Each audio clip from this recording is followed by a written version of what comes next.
Hey pessoal, bem-vindos ao Mastercast BR, o spin-off do Extra Podcast, onde falamos do nosso reality show culinário favorito, o MasterChef Brasil. Nosso e-mail para contato é o extrapodcast@gmail.com, onde qualquer sugestão é só mandar para nós. Nossos comentários sobre o reality show saem toda quinta-feira nas principais plataformas de áudio, então é só escutar a gente lá ou no Spotify, no Deezer, Apple Podcast, tanto faz. Tem lá o seu plataforma de áudio favorito, nós estamos lá. Eu sou o Rich, eu tenho a Gabi e a nossa convidada super especial de hoje, que é a Juliana Reis, participante do MasterChef do ano passado. Oi, Juliana, seja bem-vinda ao nosso podcast. Obrigada, gente. Estou muito honrada. Muito obrigada pelo convite. Estou super feliz de estar aqui comentando esse episódio com vocês. E aí, Ju, conta pra gente, bem íntimo já de você, né, chamando de Ju. Conta pra gente como é que tá sendo essa experiência de acompanhar o programa pela primeira vez depois de ter participado dele. Nossa, sabe que é bem diferente, assim, teve alguns colegas meus que falaram que talvez perdesse um pouco a graça, assim, né? Porque tira um pouco da magia por a gente conhecer os bastidores. Mas eu achei o contrário, eu sinto muito mais adrenalina, por estar assistindo depois de ter passado por lá. Porque eu lembro, assim, o quanto era tenso, o quanto era emocionante, né? Principalmente as provas de eliminação, que a nossa adrenalina ia lá para cima. Então, eu fiquei com dificuldade até para dormir. O episódio de ontem eu assisti hoje de manhã, né? Mas o episódio da estreia eu assisti em tempo real e eu não conseguia dormir, que me deu até taquicardia, assim. Então, eu realmente estou achando muito mais emocionante assistir depois de ter participado. Nossa, então quer dizer que as emoções ficam à flor da pele, né? Depois que a pessoa participa do programa. E falando em emoção à flor da pele, você teve aquela questão do mezanino, né? Como era essa twist do mezanino? Você também teve uma decisão aquela, né? Que dividiu opiniões. Até aqui no podcast também nós comentamos sobre isso. Como é que foi essa twist, encarar e ter essa responsabilidade daquele dia e ver as consequências tomando nas redes sociais? Então, foi horrível, assim, essa questão do mezanino era muito desconfortável pra gente, né? Se o público, assim, tava criticando, imagina a gente que tava lá, né, tendo que tomar essas decisões. E eu acho que o meu foi realmente, assim, o mais complicado, porque naquele segundo episódio a gente não sabia ainda que aquela dinâmica ia se repetir. E foi o primeiro a não ter uma unanimidade, porque no primeiro episódio a maioria foi para votar em um só.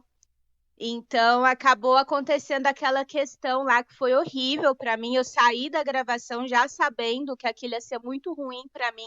Eu realmente não consegui contar, eu jamais me colocaria naquela posição por ninguém. Eu posso gostar de todo mundo, mas óbvio que eu gosto mais de mim. Então foi realmente muito chato e ai, eu não gosto nem de assistir. Não, e a twist não deu certo, né? Porque eles acabaram no meio da temporada, né? Quando teve a repescagem. E esse ano, nem sinal dela, ainda bem, né? Porque eu acho que colocava em vocês uma responsabilidade que não cabia, né? Vocês estavam ali só pra cozinhar. Aí ter que decidir salvar alguém de uma eliminação, eu acho que deixava sobrecarga em vocês bem maior. E o reality show não é sobre isso, né? É sobre culinária. Exato, eu até entendo o pessoal da produção, né? A gente entrou ali pós outro reality show que tem essa questão da votação, da escolha, que acaba dando muito ibope, assim. Então, não é só uma competição culinária, né? É um programa de TV também. Então, eu entendo o pessoal da produção, né, querer criar dinâmicas novas, né? O público normalmente fala que gosta de treta e tal. Então, eu até entendo o porquê deles terem criado isso, mas eu acredito que realmente, na visão deles, também não funcionou, né? Apesar de ter dado muito engajamento, não acho que foi legal para o programa, então eu achei bem bacana eles terem tirado sim. E esse era até um dos motivos que eu sempre votava por afinidade. Eu achava que eu achava uma pretensão, assim, a gente votar em quem fez o melhor prato, se todo mundo dar igual, sabe? Acho que a decisão de quem cozinha bem ali realmente tinha que ser dos chefes, então eu sempre batia nessa tecla que eu ia votar em quem fosse mais próximo. Então, enfim, foi uma experiência que a gente teve que passar, e ainda mais na minha temporada, que todo mundo ficou muito amigo. A gente não levou essa treta para fora do programa, né? Pelo contrário, assim, todo mundo se entende, todo mundo confia uns nos outros, né? Nas decisões e acabou que essas mágoas não nos acompanharam pós-programa. Mas enfim, né? Foi uma experiência que a gente teve que passar e realmente não foi muito fácil. E é uma experiência que muda bastante, né? Tipo, a sua vida transforma, né? Depois que você foi para um reality show e foi exposta para milhares de pessoas, porque fica um programa salvo no YouTube, né? As pessoas continuam assistindo, vendo você toda semana durante sua participação ali. E é uma coisa que ficou, digamos, para a eternidade, né? Sim, eu ainda bem, assim, né? Eu tive mais tempo. O primeiro e o segundo episódio foram muito, muito ruins para mim, mas depois eu consegui me recuperar, assim, né? Então, em questão do público, até eu ser eliminada, que eu achei até que o pessoal ia, a maioria ia falar, ah, é bem feito e tal, mas não, assim, eles ficaram revoltados também quando eu saí. Na minha saída também teve uma questão polêmica do mezanino e tudo mais. Mas pelo menos eu consegui, assim, né, dar uma respirada antes de sair do ar, que foi o que não aconteceu com a Genesca, por exemplo, né? Eu vi que ela teve uma situação parecida com a minha ali, né? Justo no primeiro episódio, que sua emoção vai lá em cima, ela fez um prato que não foi bacana, não segurou a emoção, chorou, e isso fere muito nossa autoestima ali, né? Em frente às câmeras, programa de estreia, que a gente sabe que a audiência vai estar lá em cima. E ela, infelizmente, já saiu no segundo, né? Então eu vejo muito essa questão emocional atrapalhando também. Mas eu, pelo menos, consegui dar uma recuperada antes de sair. Graças a Deus, tenho o meu público que gosta de mim. E fiquei bem satisfeita com a minha participação.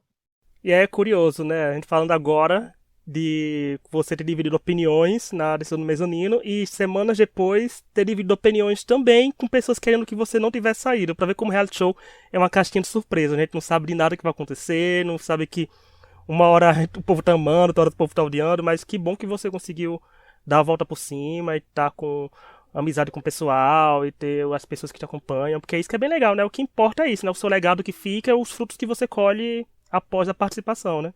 Sim, e principalmente assim a visibilidade, né, para uma carreira que eu quero seguir.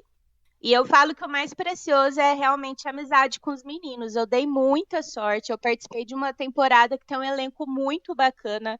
Eles são realmente muito legais, acho que até mais legais do que vocês viram ali em frente às câmeras. E, enfim, eu realmente tive muita sorte, fui muito abençoada. É, dá pra ver bastante isso nas interações. Como a gente falou, a gente recebeu o Jaquim, já recebeu o Pedro, a Kellen, o Edu, eles também sempre exaltam a amizade, que todo mundo se dá bem. Então, realmente, isso é bom demais, ter boa relacionamento com todo mundo. Gabi, e você, o que você quer saber da Juliana aí antes da gente partir para o episódio? Então, o que eu queria saber da Ju é que ela contasse aí pra gente qual que ela acha que foi o melhor momento dela dentro do MasterChef, assim, qual o momento que ela se sentiu mais feliz lá, mais realizada. Olha, tem, tem alguns, assim, né? Mas eu gostei muito ali dos elogios que eles me deram na prova dos donuts, né? E a primeira vez que eu pisei no MasterChef mesmo foi uma grande realização, que foi na sétima temporada, foi minha primeira prova, uma prova do leilão que eu acho super difícil, e eu venci a prova sem defeitos no prato. Mas eu acho que o oitavo acabou tendo uma emoção maior, assim, né? Então, os elogios que eles me deram no Donuts foi realmente muito emocionante. Até no Baker de Alaska, né? Apesar de ter sido aquele caos, o Jacan provou meu sorvete 3 vezes, porque estava muito gostoso. O Jacan, ele não come coisa ruim de jeito nenhum. Mas eu acho que o momento mais especial, assim, que, nossa, eu adoro assistir, é a prova do Amor Agradece, que é aquela prova das marmitas. Foi muito gostoso trabalhar em equipe. Eu achava que era uma coisa que eu não ia gostar, que eu sou daquele tipo de cozinheira que não gosto que coloquem as mãos nas minhas panelas. Mas, nossa, eu amei as provas em equipe, principalmente essa do Amor Agradece, e não só por ter vencido a prova, né? Foi um plus a mais, mas foi uma prova tão linda que todo mundo que estava lá amou participar, foi muito gratificante. Então, acho que o momento mais emocionante foi a da prova das marmitas, sim. Aí, sem Legal, dúvida, Ju, deve ter legal. sido Eu até acho que pra o pessoal aqui fora também foi bem marcante. Ai, que bom. E tem uma curiosidade, eu ajudava aquela ONG. Eu já Ah, que conheci eles. legal! e eu não cozinhava, mas eu passava recolhendo as marmitas e levava pro pessoal lá no Largo do Arouche. E quando eu fui confinar, tinha uma senhorinha que ficava lá na fila que eu sempre conversava, que é a dona Helena, né? E aí eu falei pra ela que eu ia pra Minas, né? Não podia contar pra ninguém que eu ia participar do MasterChef. Ela me abraçou, me abençoou. Eu fui embora chorando, porque, né, uma senhorinha mora na rua, eu não sabia se eu ia ver ela de novo e tudo mais. E eu nunca cozinhei pra ela, né? Eu só levei a comida lá pra eles. E teve essa questão dessa emoção também, na hora quando eu vi que era o Amor Agradece, nossa, eu finalmente vou cozinhar para dona Helene e para o pessoal lá. Então foi realmente muito emocionante para mim. Ah, foi bem legal mesmo, então. Certeza que todo mundo se emocionou por lá também. É uma coisa bem bonita, né, de se ver. Agora, Foi. olha, nós vamos falar do episódio.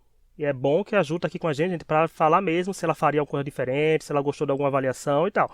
O segundo episódio foi exibido nessa terça, 24 de maio, e teve a primeira prova logo de cara, que é a prova classificatória, que é uma prova da farofa, que nós aqui do podcast temos um carinho especial porque a gente lembra da Débora, né, que participou do MasterChef e queria ser uma farofaria, né, Gabi? Principalmente você, que gosta da Débora também. Olha aí, uma A prova de farofa. Rainha. Então, a gente fez uma ordem aqui pra gente seguir dessas farofas, que eu achei mais engraçado primeiro, que eu botei até aqui no roteiro, foi engraçado porque é o título do podcast também. Tem relação com isso, porque foi a Ana Paula Padrão fazendo um trocadilho dizendo que não era a farofa da GK. Eu achei perfeito o timing pra essa comparação, porque realmente levou o lado humorístico da Ana Paula Padrão pra outro patamar de tiazinha do pavê agora. Então ficou bem legal. A prova foi feita em trios e o Jason, né, teve que formar o trio dele e dividir os outros trios. É um poder enorme que fez sobre ele. E o prato principal era farofa. A farofa tem que ser valorizada. Não importa o que você fizesse, tinha que ter farofa. Embora alguns participantes tenham esquecido disso, a prova foi pra frente e teve a Laís, o Bruno e a Mitico como vencedores. Eu quero saber logo da Ju. Ju, o que você achou dessa prova da farofa? Você queria fazer uma prova assim? Como é que você viu que os participantes se saíram nessa primeira rodada? Achei bem interessante, né? Acho que farofa é algo muito presente na nossa cultura brasileira. E, nossa, eu achei o prato vencedor lá a coisa mais linda, aquele balotine de mosaico de peixes, né? Achei muito bonito mesmo. E eu achei interessante que todos estavam muito confiantes em seus pratos, né? Quando foi para escolher um ali, ninguém falou, ah, não, vai o seu, que o meu não deu muito. Todos queriam levar o seu próprio prato. Eu achei isso muito legal. É, porque a Gabi mesmo, eu acho que tinha falado, foi a Gabi, que tinha questão da insegurança, dizer que o seu era o melhor do grupo, né, pra ir. E o que você achou, Sim. Gabi, também, já que você puxa pensar estratégico, do Jason sendo estratégico até demais, né, na formação desses trios? Sim, duas coisas para comentar sobre isso. A primeira é que quando a gente fez, né, a nossa brincadeira de montar nossos times, eu, você e a Isa, e eu acabei escolhendo também o Renato pro meu time, e eu até comentei no Twitter ontem que foi justamente por causa, eu usei o mesmo argumento do Jason, né, que ele é nortista e o MasterChef geralmente costuma ter muita prova de culinária do norte, né? Então eu achei que ele poderia se sair bem nesse tipo de prova quando tivesse, né? Então eu acabei usando o mesmo critério dele ali pra escolher o Renato. E eu achei, enfim, eu achei que ele foi bem, assim, ele se conhece muito pouco, eles cozinharam ali uma vez só, né? Tá no segundo episódio. Então, eles conhecem muito pouco uns dos outros, assim. E ele tinha que escolher, por alguma razão, alguém ali pra estar com ele, né? E ali com relação à autoconfiança, nossa, para mim ia ser muito difícil, assim. Eu comer o meu prato e achar que era o melhor, sabe? Provavelmente eu iria ter mais dificuldade de defender o meu prato, mesmo que eu achasse ele melhor, sabe? Porque eu acho que deve ser muito difícil você acabar se colocando nessa pressão que não deixa de ser o que a Melina, por exemplo, fez, né? Ela bateu o pé ali, que o dela tava melhor, que o dela tava melhor, e eles acabaram perdendo, né? E no fim das contas, a Genesca foi eliminada, e talvez teria sido, não podemos dizer que teria, né? Mas talvez teria sido diferente se eles tivessem escolhido algum outro prato, Mas aí também vai muito das outras duas pessoas acabarem cedendo, né? Porque, enfim, elas poderiam ter, sei lá, tirado na sorte, poderiam ter, caso ninguém cedesse, né? Mas então as outras pessoas acabam sendo responsáveis também, porque elas não bateram o pé o suficiente para entregar o prato delas, se elas realmente acharam que ele estava melhor, né? É muita irresponsabilidade, né?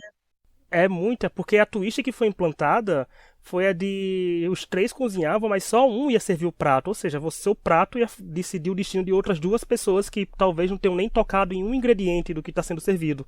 Né? Então a responsabilidade fica lá em cima, que a Laís, né, foi servido, o Bruno e a Mitico elogiaram bastante o prato dela.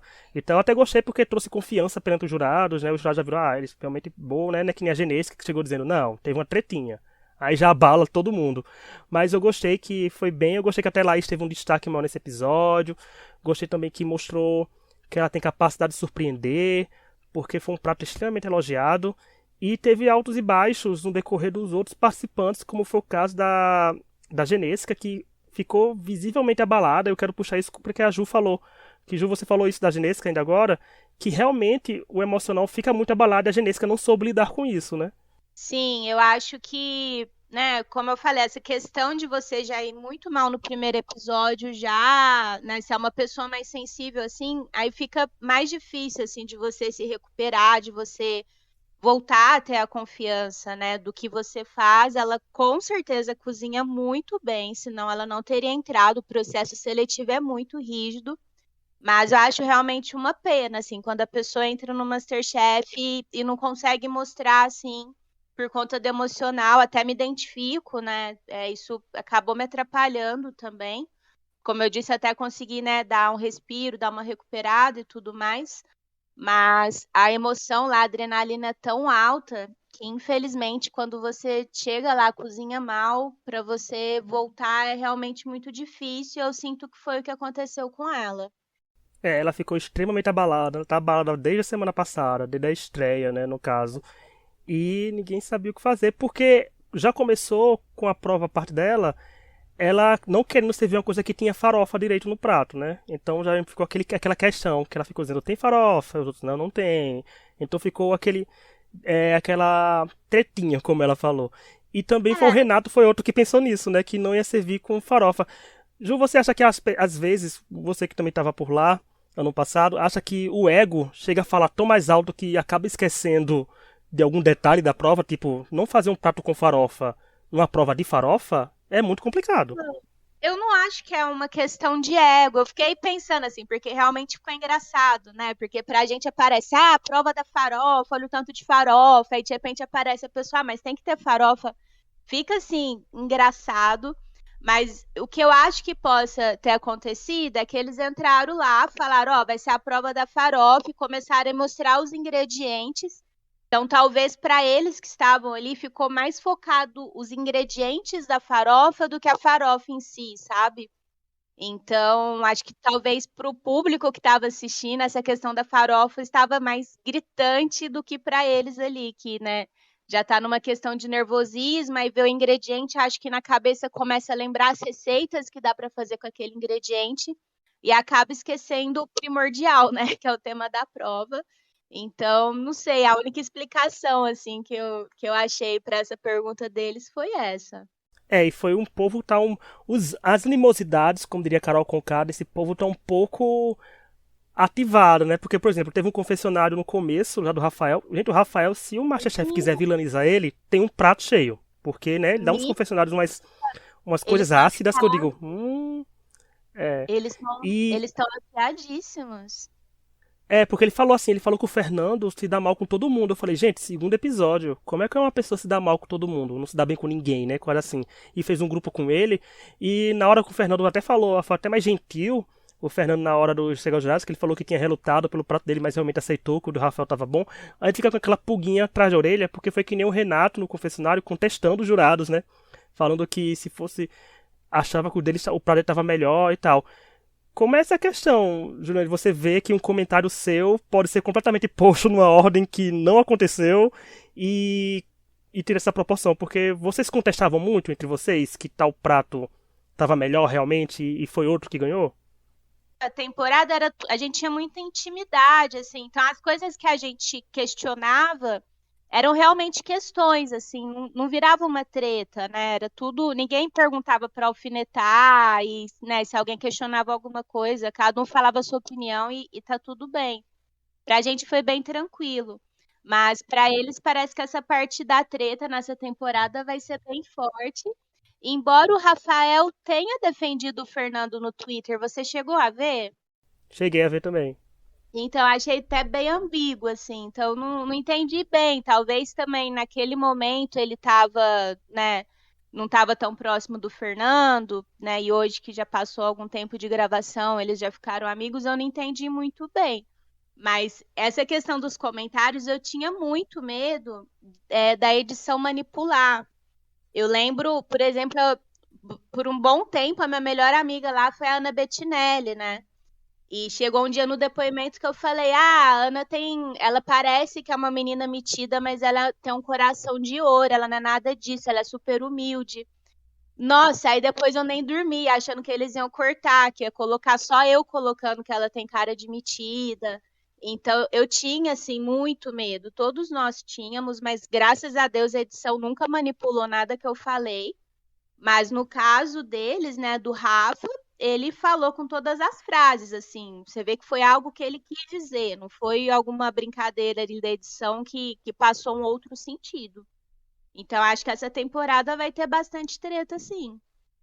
Sim, eu concordo. E até eu não queria ser a primeira pessoa a levantar essa pauta, mas já que vocês falaram, ontem tinha participante comentando lá no Twitter que.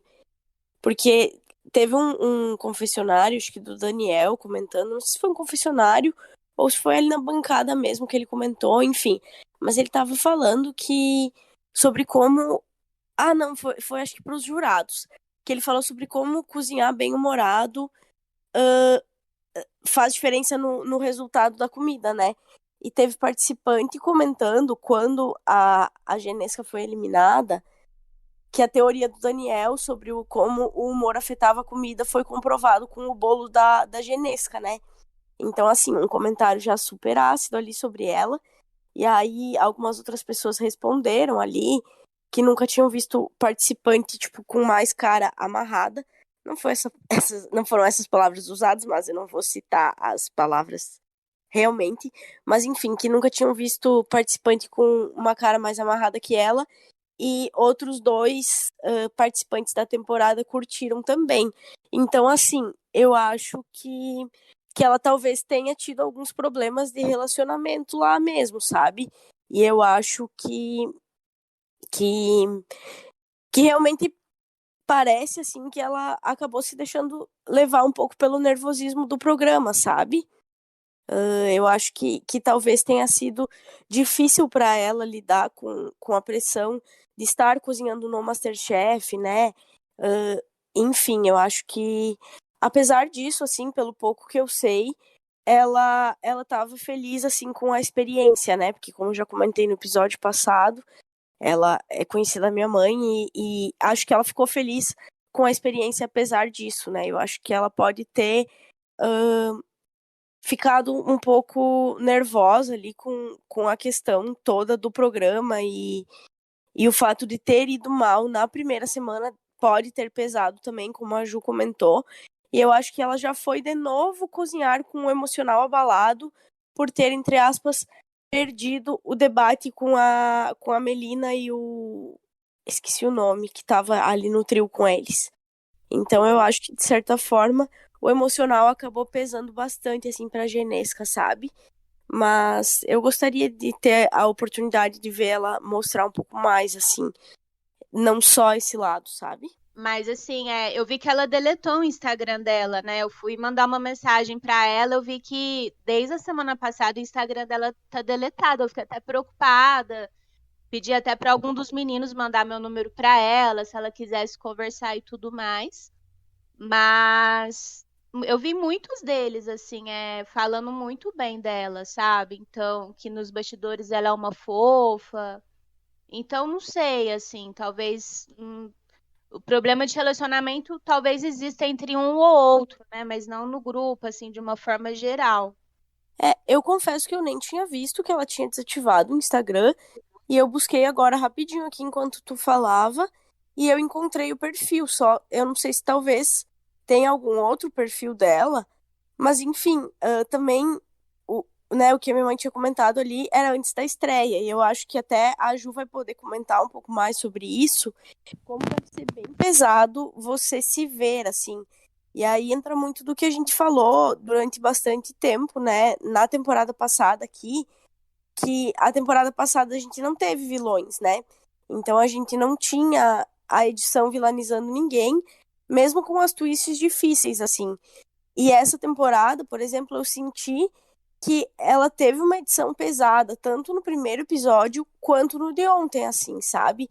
Então eu acho que deve ser pesado você se ver e saber que ler, né, as coisas que as pessoas estão falando e principalmente quando você não é muito bem retratado, né? Porque às vezes você nem é aquilo, é só tipo a forma como os editores precisam gerar uma narrativa, gerar uma história, né?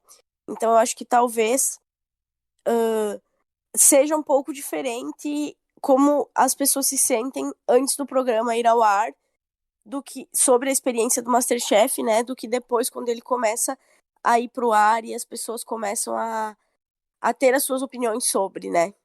Exato. É tenso, é tenso. O público não perdoa, o público infelizmente passa uma barreira que não é para ser cruzado, né? Que é já para ir para ofensas pessoais e desejar Sim. coisas ruins. Então também tem que ter um emocional bem forte, porque ele fala que é um reality show. Ele gosta muito de frisar isso, porque é um reality show, certo que é para encontrar um bom culinário, um bom cozinheiro e foca na culinária.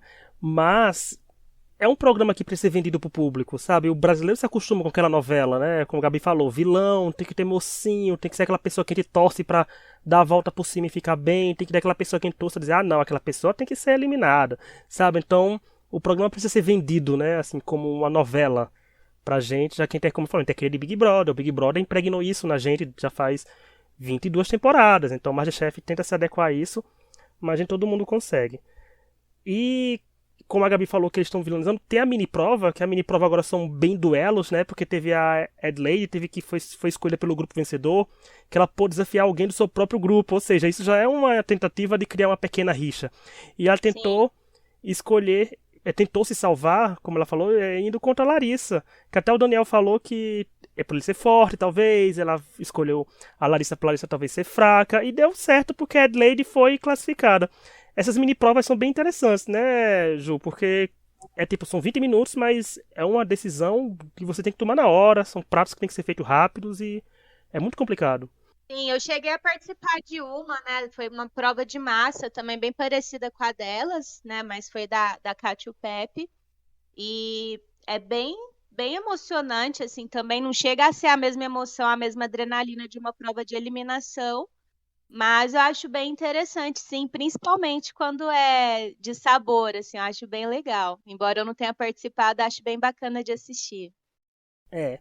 E depois nós fomos para a prova eliminatória, que foi uma prova regional, né? Viemos aqui para Pernambuco, aqui do ladinho, né, gente? Porque eu sou da Paraíba, então Pernambuco é meu estado vizinho.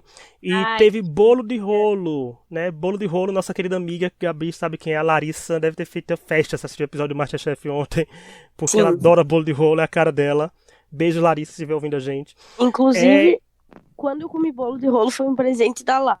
Ó, tá vendo então? Porque realmente é uma coisa que tem na cultura pernambucana, na culinária pernambucana. E teve lá que teve a Melina como vencedora e os piores desempenhos foi a Larissa e a Genesca. Curioso, né, Gabi? Teve a Larissa como de pior desempenho, depois que a gente falou de uma aqui agora que adora bolo de rolo. E a Genesca foi eliminada. E aí, Ju, o que você achou dessa prova de bolo de rolo? Você tem familiaridade com bolo de rolo, assim? Gosta eu de vou te fazer, sabe fazer? me deu uma dor no coração, porque eu tinha algumas receitas decoradas na minha temporada, e uma delas era o bolo de rolo. Até hoje, eu não esqueci a receita, porque a Michelle Crispim compartilhou no Instagram dela. Eu estava em casa ainda, fiz a receita, né, anotei, decorei, então eu estava assim, sedenta por uma prova de bolo de rolo. E não teve na minha temporada e foi ter na próxima, né? Eu falo que a Lady Murphy é muito cruel. Mas, nossa, achei muito bacana o bolo de rolo, o próprio bolo Souza Leão, que eu cheguei a comentar na minha temporada, eles são patrimônios de Pernambuco, né? Então, acho que é uma grande preciosidade do Brasil. O MasterChef, ele tem que mostrar mesmo a nossa cultura, né? O que a gente tem, assim, de importante na gastronomia. E, na verdade, ele parece ser muito difícil, mas na verdade ele é bem simples. Só que se você não conhece a receita ou se você nunca fez, aí realmente vai ser algo muito difícil de ser feito. Eu até vi seu stories hoje, você postando isso realmente que Nossa, me tinha deu uma pensado no raiva. bolo de rolo. Fica a sensação, né? Porque, por exemplo, você participou de uma temporada, mas nem sempre eles repetem receita, né? Tem uma receita que vem diferente, vem outra coisa, vem outro tipo de prova. Raramente eles repetem alguma coisa para ser feita. No máximo é um bolo. Outra coisa, um bolo de rolo realmente não é uma coisa que a gente vê que todo ano aparecendo no MasterChef, a não ser que a pessoa escolha mesmo fazer um bolo de rolo. Sim, Mas é exato. bem nessa vibe. E nessa prova foi bem interessante, porque, por exemplo, a Melina ganhou e o Daniel foi alto desempenho. E tava visivelmente, o do Daniel tava belíssimo, gente, o bolo de rolo dele, né? Quando cortou, tava lindo, tava uma coisa que se você visse na rua, parava e ia comprar pra comer. E foi bem interessante porque o Jacan falou isso do sabor. Que o sabor importa muito e que o sabor realmente, gente, porque o da Melina não tava muito bonito. Tava um pouco bagunçado, tava uma coisa meio, sabe, feita às pressas. Mas ele falando isso realmente mostra que é o intuito. Se cozinhou muito bem, se o sabor da Melina estava tão bom que fez desconsiderar que o dela não estava tão bem acabado como o do Daniel, então realmente ela mereceu dar uma vitória. E tem muito disso, né, Ju? Vocês focam às vezes em fazer uma coisa muito saborosa, às vezes peca, né, na ornamentação do prato e às vezes arruma o prato, mas o sabor não arruma tão bem, mas o sabor tá grandioso. Sim, e a Mel conhecia a receita, né? Pelo que eu vi ali, de todos que estavam ali, quem realmente conhecia a receita do bolo de rolo era a Mel. Então, acho que isso pode ter feito muita diferença, porque o bolo de rolo ele é feito com uma massa manteigada e ela é bem mais saborosa do que um pão de ló, por exemplo, né? E os próprios meninos falaram: ah, eu usei manteiga, mas fiz só um pouquinho, né? Tipo, porque eles viram que precisava usar tudo mais. Mas a proporção da manteiga no bolo de rolo é bem alta, isso acaba dando muito sabor. Então, acho que isso favoreceu bastante a Mel. E, assim, o visual dela ali, né? Igual você falou, parece que foi feito às pressas. Acho que duas coisas. Uma, que o Daniel teve a sacada brilhante de passar o rolo na massa para nivelar, né? E outra que você tem que fazer o meinho ali. Na hora que você começa a enrolar, ele já tem que estar bem redondinho. Então, talvez o fato dela não ter conseguido fazer esse miolinho tão redondinho, daí já compromete toda a estrutura dele, né? Mas eu acredito que o dela estava mais saboroso por realmente ela conhecer a receita que é própria do bolo de rolo mesmo.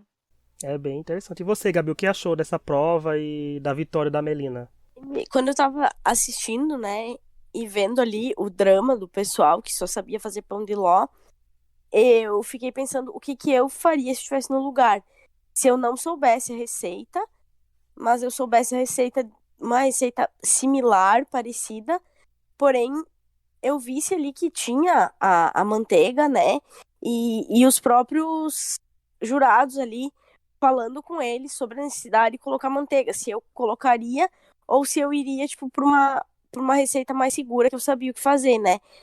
Mas eu acho que no fim das contas, os jurados eles tinham deixado muito claro sobre a necessidade de ser uma reprodução, né? Que não era para inventar, não era para fazer nada diferente. Então, assim, o fato de não ter colocado um ingrediente, né? Ainda mais um ingrediente que dá tanto sabor quanto a manteiga, eu acho que acabou fazendo diferença, né?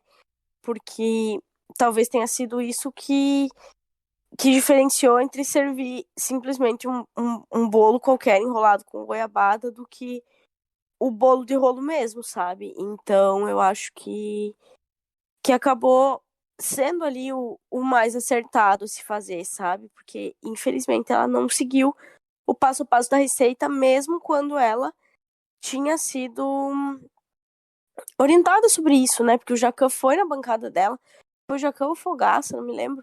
Mas um deles foi na bancada dela e falou, tipo assim, que era pra colocar manteiga, né? Fica difícil quando você recebe uma dica e não sabe aproveitar 100% dela.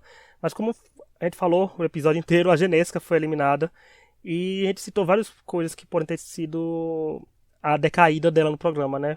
Começou mal, não se conseguiu se preparar bem para o segundo episódio. Aí teve um segundo episódio que já foi mal na primeira parte. Então foi uma série de fatores emocionais também que puderam ter afetado a Genesca. Mas eu espero que ela esteja bem, que ela fique bem, que ela um dia venha aqui no podcast contar pra gente como foi a experiência, né? Como foi isso.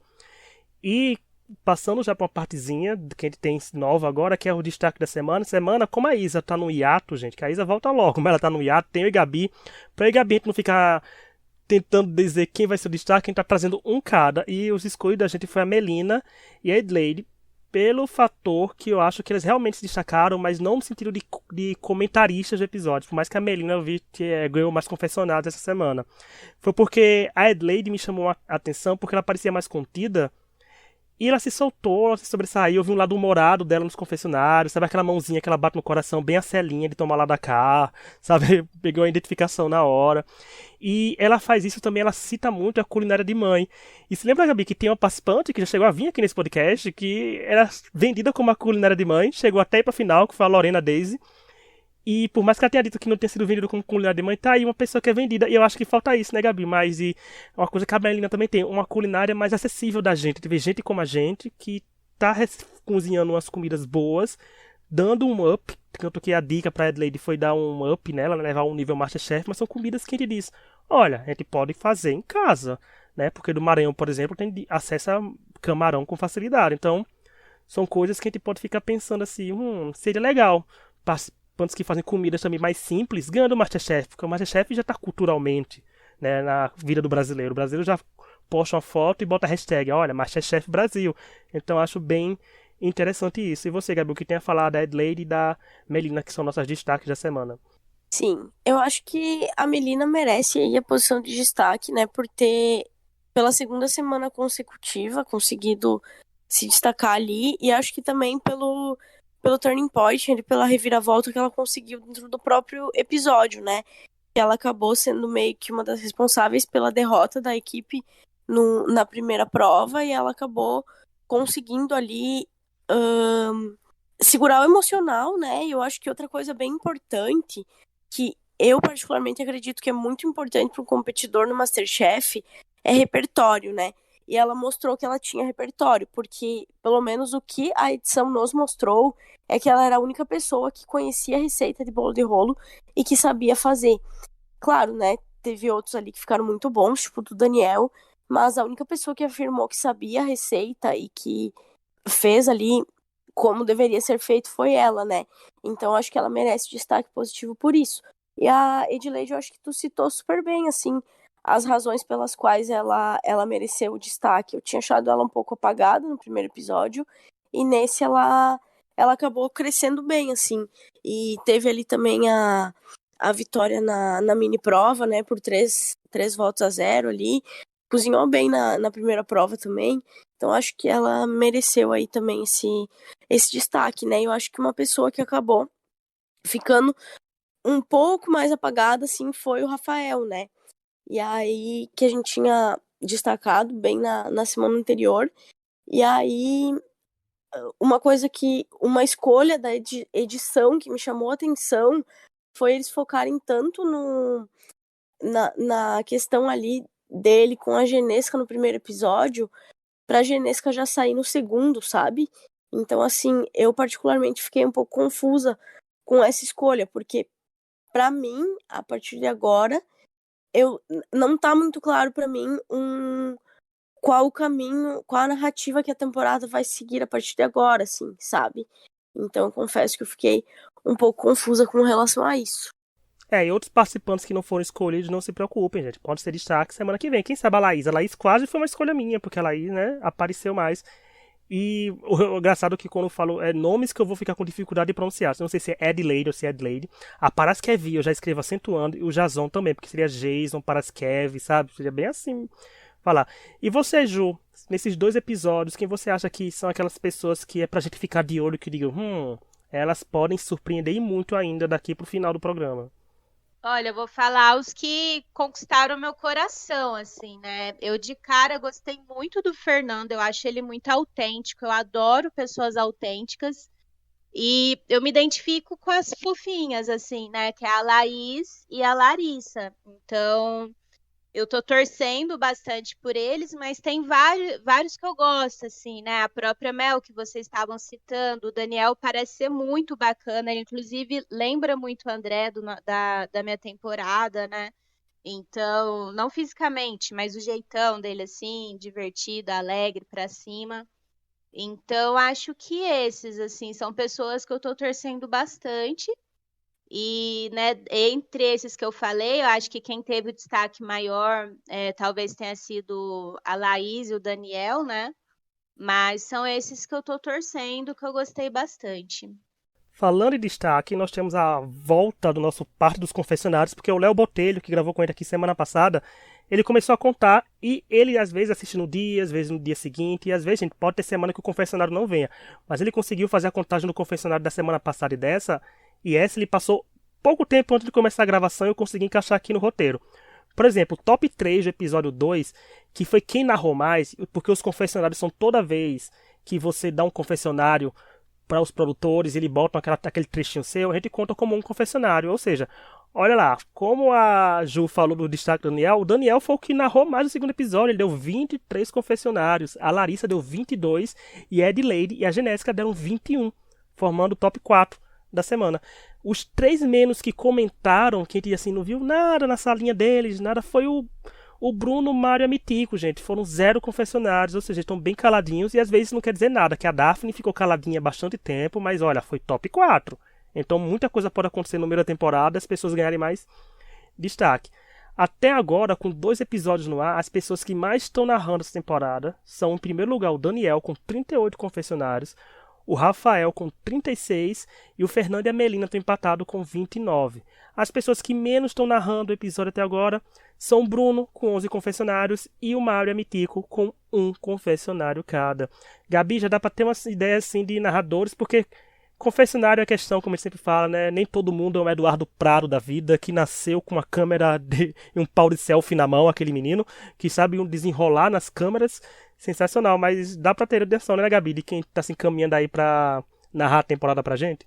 Eu acho que sim, né? Eu acho que quem começa muito bem visto, assim, nos confessionários, né? Ou vai sair cedo, como foi o caso da Genesca, então precisa aparecer antes de sair, né? A não ser que a edição realmente não se importe nem um pouco com isso, ou a pessoa vai acabar não necessariamente durando, né? Porque na temporada passada, por exemplo, a gente tinha a Amanda, que era uma super narradora e que acabou saindo até precocemente, assim, né? A Amanda não chegou ali. Claro, não saiu tão cedo, mas ela também não chegou a ir assim longe, né? Então acho que tem muito a ver também com a afinidade que a pessoa tem ali com as câmeras, né?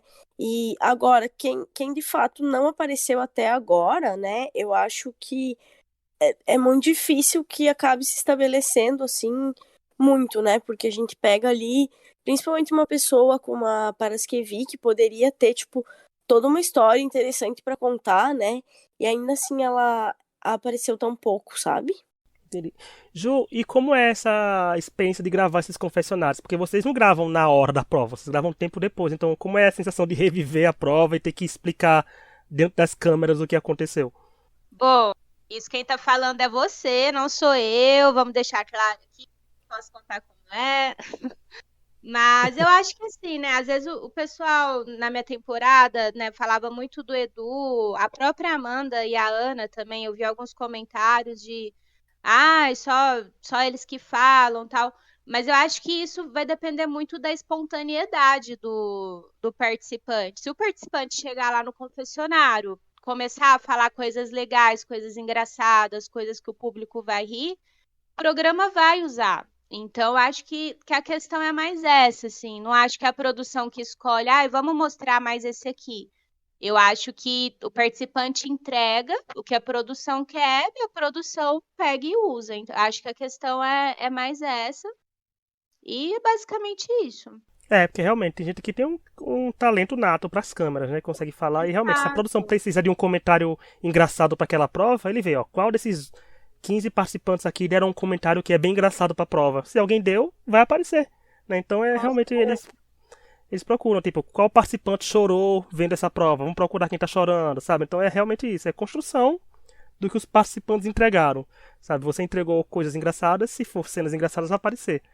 É bem isso mesmo que... Porque a gente é cria, assim, de analisar esses reality shows, então a gente sabe como é que a máquina gira aí dentro dos reality shows. Então a gente sabe que precisam do material pra dar enredo pra temporada, né? Por exemplo, se uma... Como você falou, provas emocionantes. Se tem uma prova emocionante, é muito melhor você botar um confessionário de uma pessoa mais emocionada falando daquilo do que uma pessoa que tá rindo, né? Então, não casou com aquele dia. Infelizmente, a pessoa pode ter falado muito, mas aquilo que falou muito não se encaixou muito no que eles queriam mostrar daquelas cenas do episódio. Aí fica por Sim, isso. tem que contar uma história, né? Tem que ter uma história contada do episódio. Tem que saber, a gente tem que deduzir quem foi eliminado, a gente tem que deduzir quem ganhou a prova, né? Não, eles não deixam tão na cara às vezes, mas é bom o público ficar chegando e deduzindo. E, Sim. pra finalizar, né, o podcast, tem nossa disputa interna aqui, eu, Gabi e Isa, nosso draft, que cada um montou seu time. A Gabi perdeu mais um do time dela, mas a Gabi tá aquela. A Gabi perde mais uma pessoa do time dela, que foi a Genésica, mas os participantes dela ganham prova. Porque o time da Gabi é com a Edileide, a Genésica, o Jason, a Melina e o Renato. O time da Isa é o Daniel, Larissa, Mário, Paraskevi e Rafael. E o meu time é o Adílio, Bruno, Fernando, Laís e Mitico. Gabi, você está com 6 pontos, eu estou na sua cola com 5,5 e a Isa está segurando a lanterninha na mão com 3. Porque é assim, gente, prova classificatória a gente dá 1 ponto, ficou salvo na prova classificatória, damos meio ponto, prova eliminatória damos mais 1 ponto, capitão vencedor 2 pontos, equipe vencedora meio ponto e mini prova meio ponto. Essa semana, a Laís, o Bruno e a Mitico ganharam uma prova em equipe, sendo que foi o prato da Laís que foi escolhido vencedor. Então eu dei 1,5 só pra ela, sabe? Eu dei 1,5 só pra ela, no caso 1 ponto só pra ela, e pros outros eu dei meio ponto porque foram salvos, porque ninguém sabe, né? Se os jurados tivessem provado os pratos deles, se eles estariam salvos também, por indo pra prova de eliminação. Mas aí continua a disputa interna aqui, eu, Gabi e Isa, pra ver quem vai levar a melhor. A Gabi, por enquanto, tá indo bem.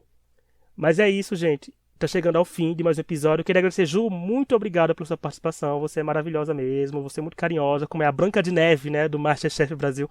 Muito obrigado mesmo pela participação.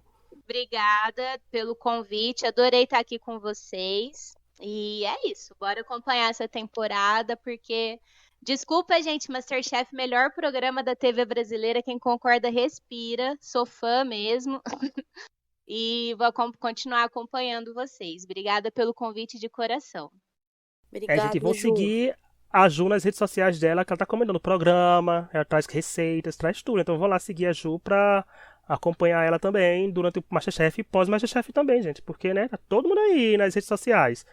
Isso, meu Insta é Juliana Arraes _. Inclusive, eu acabei de abrir minha confeitaria lá Docim. Quem quiser encomendar bolo de festa, é só falar comigo. E tamo aí. Aí vamos que vamos, gente. Olha os doces da Juliana aí, viu? E é isso, gente. Quem quiser mandar algum recado pra gente, pode mandar pela DM do Instagram, pela DM do Twitter, seja no podcast, como nas minhas pessoais, na da Gabi, na da Isa, que a gente sempre tenta trazer alguma coisa aqui. E o e-mail para contato é extrapodcast@gmail.com.